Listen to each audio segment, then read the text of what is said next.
Before the 21 days, although I already had the Holy Spirit, I thought that I didn't need to prioritize my spiritual life as much.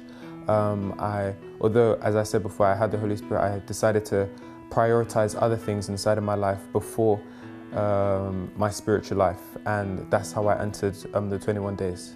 I needed a renewal because my spiritual life was really stagnant, if I can say.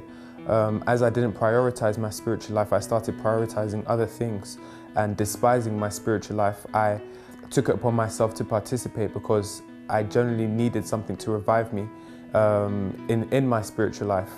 I separated myself from everything, so I was just alone. It was my own battle with myself and my own personal journey with God. I sought the Holy Spirit every single night. I would cry out. I would do my own sort of purpose. Why? To get God's attention, to say that, look, God, I really need your revival. I really need to be revived inside of my spiritual life. I didn't accept to be inside of the 21 days and end the same way that I started. It just didn't make sense to me because it got to a stage where I wasn't moving. I wasn't moving forward in my spiritual life. I was just stuck. I was simply stuck in a circle.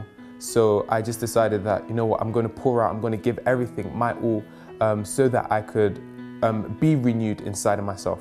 The result of me taking part of the 21 days was that I found what I was looking for. The revival that I so much needed, that so much I longed for, was the exact revival that I got. After the 21 days, I got a boost in my spiritual life. I was revitalized inside of my spiritual life. I was able to do things and to grow as a man of God, to realize my mistakes, to realize my wrongdoings, and to be able to act upon what I was missing on at the start of the 21 days. Today inside, I'm much more happy. I'm at peace. I'm able to really have a close connection with God. I'm able to separate myself, not just because of the 21 days, but to really isolate myself and just meditate and just focus on myself and my own personal journey with God.